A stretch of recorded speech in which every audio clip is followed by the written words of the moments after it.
All right, this is June Olson with Junebug Creations, independent Stampin' Up! Demonstrator, coming to you live from Whitefish, Montana. And I just had some weird computer issues, things going on with Facebook. You know, Facebook, our favorite place to be. Um, it was not working, and now I'm not seeing it. I'm seeing it over here.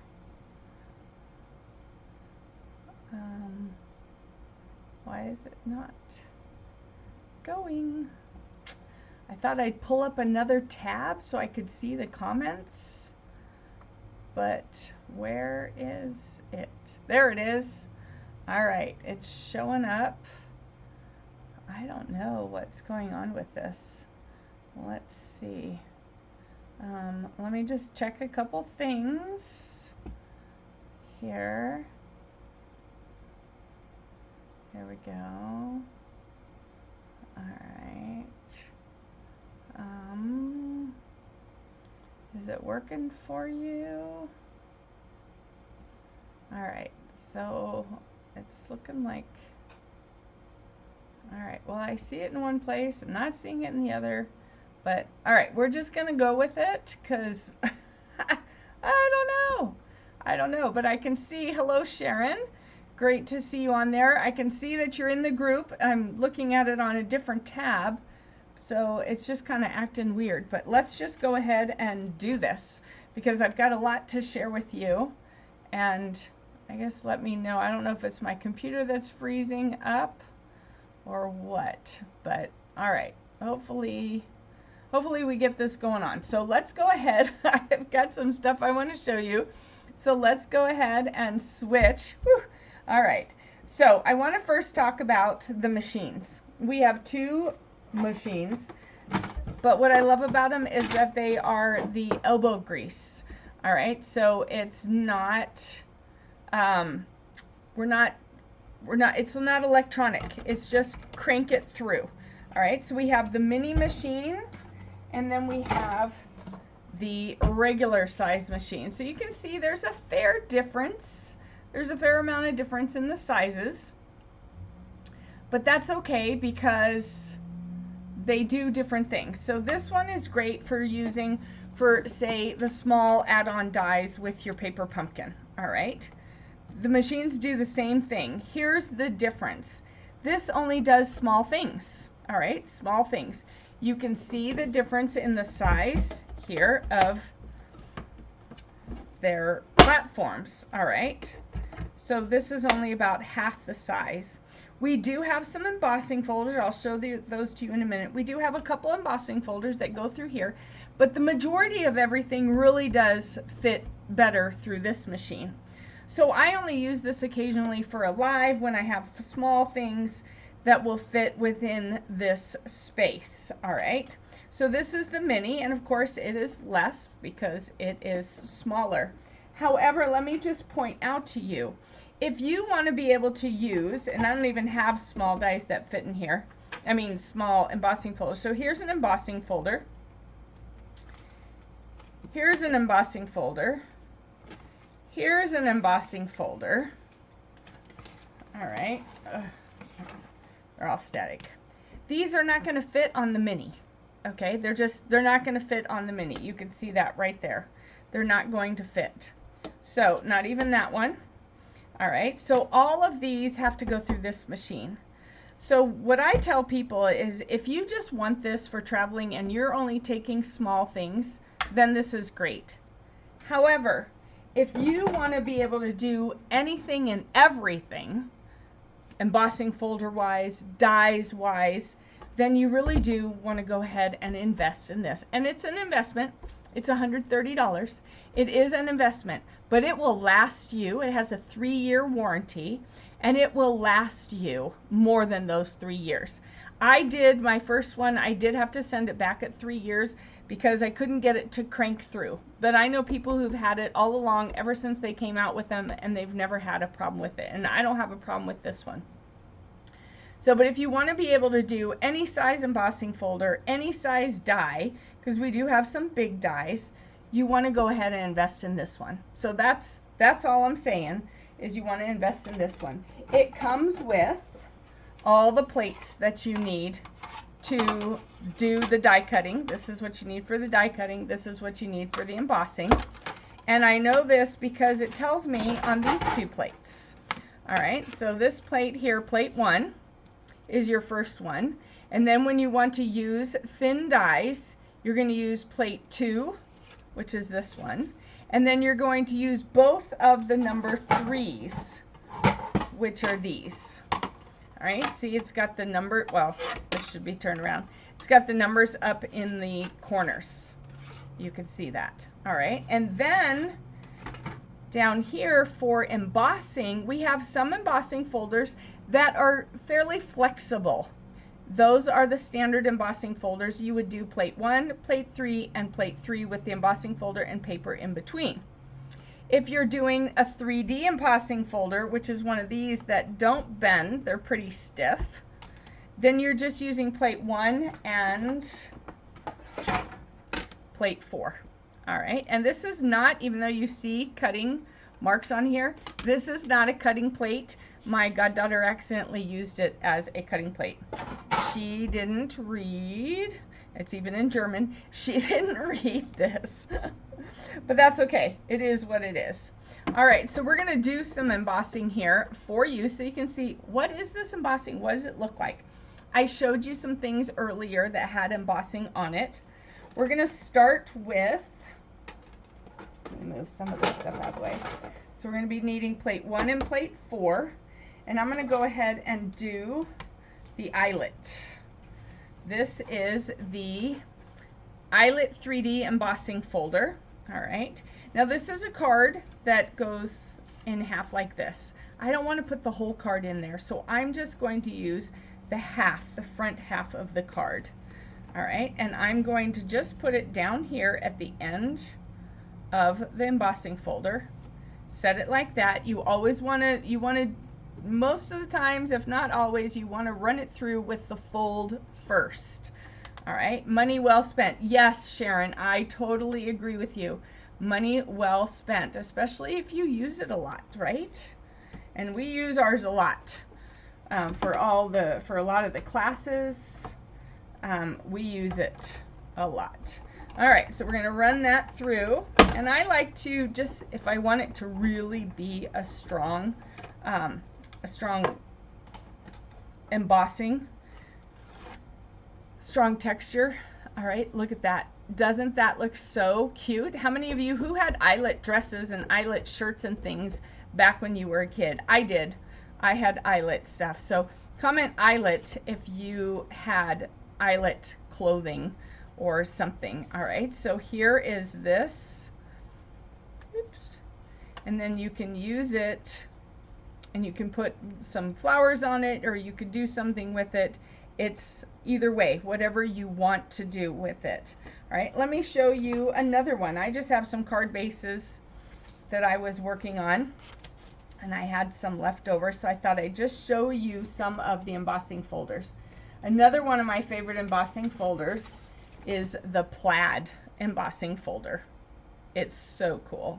So here again, I'm going to stick this on the very end like that, because I don't want the whole card to be done, just the front of the card. So now you want to make sure you put this all the way in here. Even if it's coming off over here, it's okay.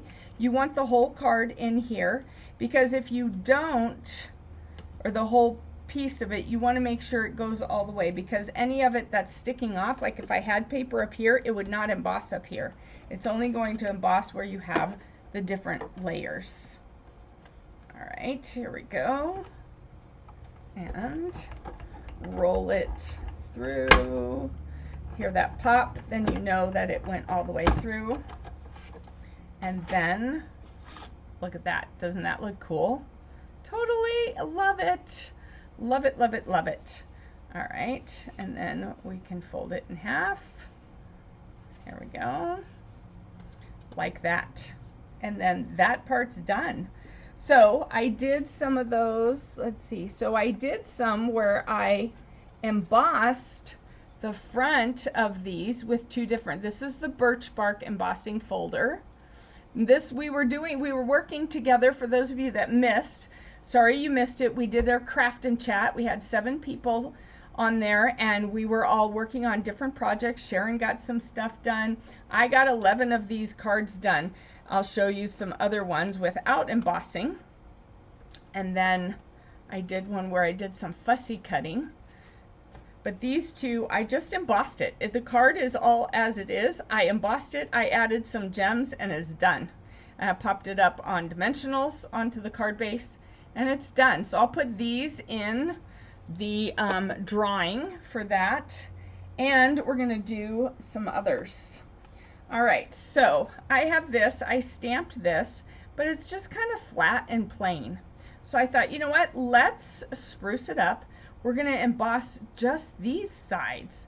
So how do you emboss just this part and this part without getting that? So because there's dots all over it, it's kind of a bokeh pattern. I'm gonna choose this one that we have with dots. So what I'm going to do is first I'm going to put it in like this, all the way up to, all right, let's see, all the way up to that line. So it's going to emboss down here, then I'm going to turn it around and do this side, but I'm going to keep this side flat. All right, so I'm just making sure, here's my line, I'm just making sure it's just inside there, so I get as much on there as possible. All right, whoops, take this one off. Oops, I just wiggled it. All right, there we go. All right, I have the bubbles coming right up to the line. We're going to put this in here like that and run it through. All right, then look at that. I'm going to turn it around and do the same thing. All right, here we go, like this, just like that. I'm kind of lining it up over here so it's about the same. So it's going to kind of be a mirror image. All right, lay this in here, run it through,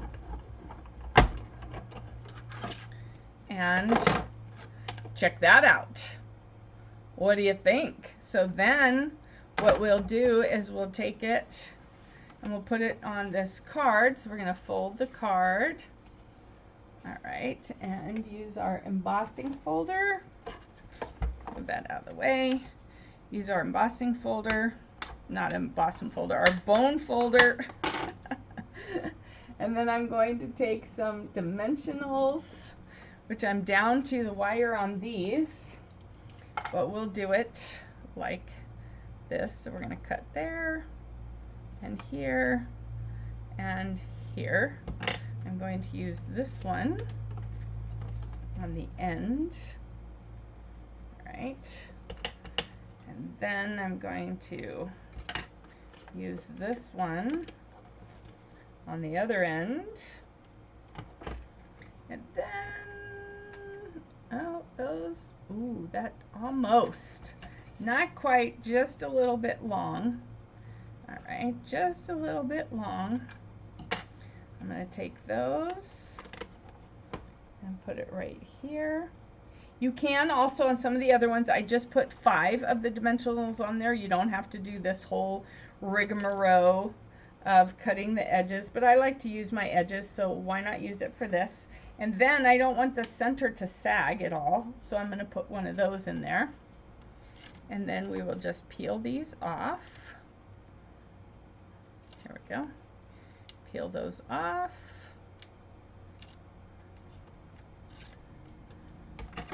Put it on here.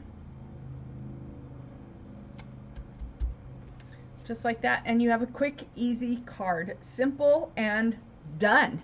That's the key right there. Done. I don't have to add anything else. I could add something else. Let's see. I have a piece of white baker's twine. that I could just tie into a knot like this. Let's see. Here we go. A little baker's twine. Cut that off. Grab myself a little glue dot with my take your pick tool. I could put that right there. Pop that off there. All right. Curl that up a little bit so the knot isn't everywhere. And put this, pull these a little bit shorter. And there we go. And that's it. And it's done. Look at that. It's done and added to the giveaway. How fun and simple is that?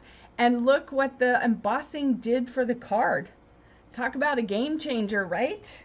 So let's go ahead and do one more little card. All right, so this one, I'm going to go ahead and emboss the whole thing. And I'm going to use, this is out of a different set. I can't even think of which set it was called.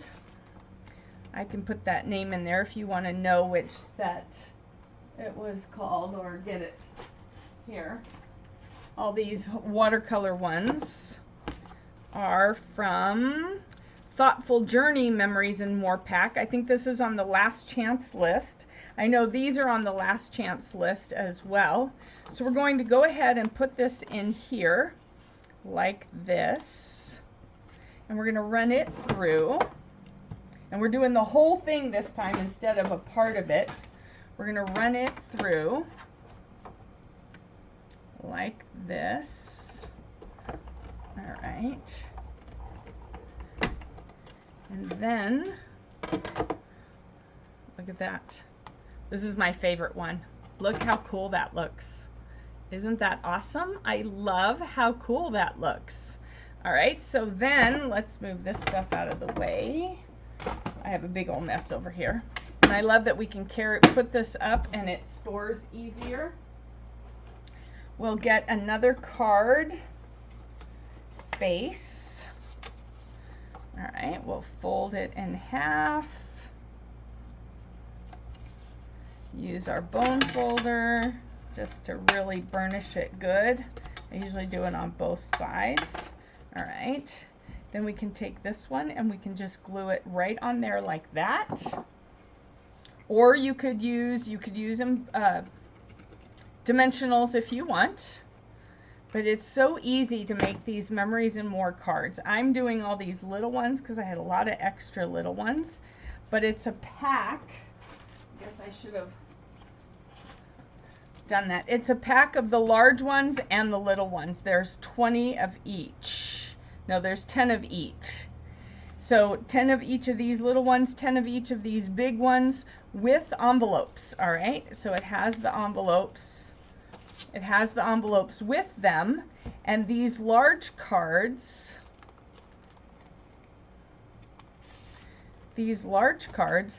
fit here. So you could totally do the same thing that I'm doing with these little mini cards here. Now these are not mailable. These are great for gifts, for handing someone something in person, for leaving on someone's desk, or for leaving for your waiter or waitress. But these are larger ones, and these are mailable. So these are small. So I was saying the other day, keep the stuff from Paper Pumpkin. So this is an or Kits. This is an extra sentiment piece, and it's going to look really cute right there with this thank you fit. Ooh. Yeah, looks like it fits. All right, so we're just going to take this, stamp that. Look at that. Thank you. We'll flip it over. We've got some dimensionals we can use. All right. Right there. Take this. And you've got a quick and easy thank you card. Just like that. Done. All right. It's all about Get it done. You don't have to spend hours and hours and hours on cards. You just need to do it. Do something simple. Start with the kits. If you're a beginner and you're brand new and you're like, I don't have a clue how to design a card, don't. Get a kit. That will start getting you some ideas, getting you some practice. You can take some of my classes. I told you earlier in the other one that I have this class. Okay, same idea. You can see I embossed it. This is embossed too. It came with stickers and I used the stickers. I didn't stamp anything. Nothing is stamped. It's all sticker. Okay, that one little one is stamped. Sorry about that. Everything else, oh, and that one's stamped. Okay, 2 stamped things, but other than that, nothing stamped. Okay, and you don't have to do stamps. You could get, like we talked before, you could get all these ephemera things, and then you can just use these instead. That's really what I should have done, actually. Use these on the kits. So you don't have to come up with everything on your own. I do classes to help teach you to be creative or teach you to make the cards. The creativity will come. I promise you. I have not met a person yet that claimed they were not creative that didn't learn to be creative. You follow the kit instructions. You come to the class, you follow my instructions. All right, you watch YouTube, you follow their instructions. You check Pinterest out, you follow their instructions. You don't have to come up with everything on your own. I didn't in the beginning. That's what YouTube and Pinterest are for, right? And even now, when I get stuck, because I get stuck, this might be my business, this might be what I do almost every day, but I get stuck. So I go to Pinterest, I go to YouTube, I look at past things that I've done. I pull out a kit and do a kit, and then things start rolling for me and I start getting ideas again. So you don't have to come up with it all on your own. I am here to help you and guide you if that's what you're looking for, whether it's the scrapbooking or whether it's the card making. All right, I am here to guide you, and you can ask the people who are on here, the people who have done my classes. They can message me pretty much any time, and I will answer them when I have a chance. I don't answer constantly or immediately. I do have a life as such that it is. So, but I will answer and I will respond and I will help in any way that I can. All right, so if that's what you're looking for, if you're looking for someone to kind of help guide you and teach you and show you how you can be creative, this is the way to do it. All right, so tomorrow we'll show, there'll be a couple classes. They're listed in the posts. If you're interested, comment, sign up for the classes. Let's do this together. All right, if you are interested in the card club, which is a monthly commitment, go back to that post and put card club, I want in. All right, and I will get you that information as well. If you want to come to the retreat and just play with anything you have, any craft supplies that you have. Remember, it doesn't have to be crafting, card making, or scrapbooking. It can be crocheting, it can be knitting, it can be sewing, it can be junk journals, it can be making a wreath, painting, rock stuff, jewelry, anything. Whatever craft interests you, that's what you do. That's the way it is. That's what we did in the Craft and Chat today. All right, so join me. Come be a part of my crafty community, or our crafty community, because it's not just me. And you can check me out over at Junebug Creations 29, either on YouTube or here on Facebook. And then message me, let me know you want to be part of this community, because we have a lot of fun. We have a lot of fun. So that's it for now. I will see you live again on Monday for my goodbye and the winner is reveal. So make sure you're getting your comments in, because I'll be doing the drawing on Monday. All right, so take care. Have a great rest of your weekend. Don't forget to comment and check out those classes, retreats, and opportunities. See you later.